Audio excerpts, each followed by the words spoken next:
Immunotherapy combined to chemotherapy represents an innovative approach to develop efficient therapy in cancer.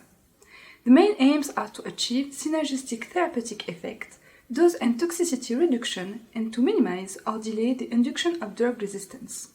However, for practical and ethical reasons, it's not possible to determine synergism in patients. Thus, prior to a drug combination clinical trials, preclinical drug combination studies, in vitro and/or in animals, should be carried out to obtain the rationale for clinical studies.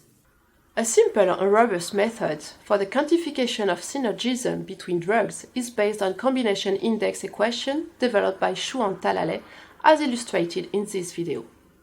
Using this method and its computerized simulation, we evidence here the synergism between monoclonal antibody 8B6, which is specific for the O-acetylGD2 ganglioside neuroblastoma antigen, and the chemotherapeutic drug topotecan on neuroblastoma cells.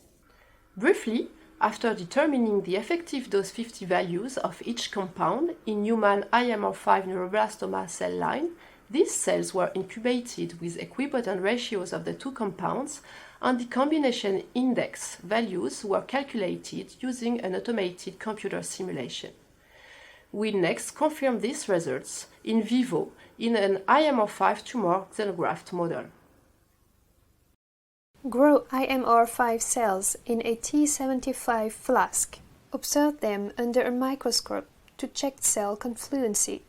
Aspirate cell medium from the flask. Wash with 5 ml of PBS.